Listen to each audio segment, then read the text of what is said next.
the management. First, I'll just discuss about symptoms and changes after CHF. Okay, the patient has now landed up in CHF. He is already having CHF. His heart is weak. Okay. Now, what happens in CHF? There is decrease in cardiac output. Now, because of decrease in cardiac output, baroreceptors. Okay, baroreceptor mediated sympathetic stimulation. What were those baroreceptors? Aortic and carotid. Aortic only perceives the low blood pressure. Now, cardiac output is low. So, aortic and carotid, they both perceive the low blood pressure. Because of that, there is sympathetic stimulation. Baroreceptor mediated sympathetic stimulation. This causes increase in noradrenaline and adrenaline. Because of this, there is increase in heart rate, increase in force of contraction and vasoconstriction, because it should increase the blood pressure now. Okay. So, this increase in heart rate causes increased O2 demand. Now, more energy is used. So, there is demand for more oxygen, but there is weakness.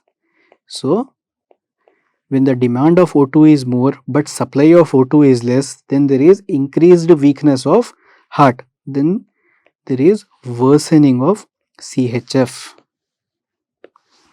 There is worsening of CHF. Okay, the body was trying to protect, but instead it is causing more harm. Okay, so this vasoconstriction, again, this is causing increased. What happens? Afterload is increased. If afterload is increased, what happens again? Worsening of CHF, because heart cannot pump, it is weak. If afterload is increased, it cannot pump the blood properly because it is weak, and the CHF is again worsened. Fine.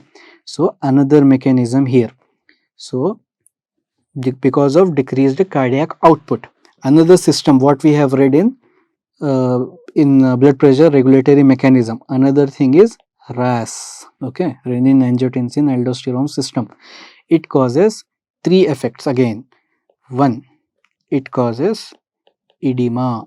Why? Because of increased sodium and water reabsorption. Heart is already weak. Now, RAS is causing edema. It thinks cardiac output is low. So, because of that, it is reabsorbing water and sodium. Heart is unable to pump the already present blood, but now the amount of fluid is more in the body. So, this fluid, it goes into the third spaces. It goes either peripherally due to RV failure, or it goes into pulmonary. Okay, it goes either in the lungs or to the peripherals. Because of this, again, the patient has shortness of breath. Okay, patient will have shortness of breath. He can't breathe properly because there is water in his lungs. Right ventricle cannot pump blood properly. That is why there is fluid staying in the peripheries, and left ventricle cannot pump properly because of which there is fluid in the lungs.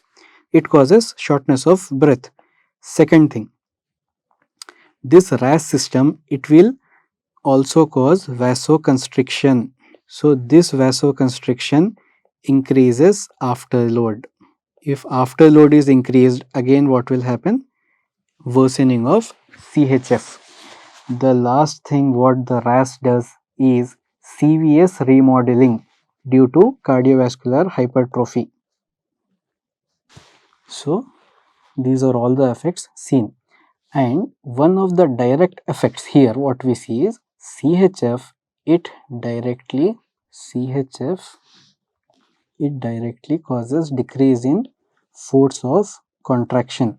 Okay, Because of decrease in force of contraction, there is increased end diastolic volume, because of which the heart dilates. Okay, end diastolic volume is increasing, so the heart should increase its size so that the volume which the heart is receiving, the more volume, it should be sufficient in the heart. So the heart dilates.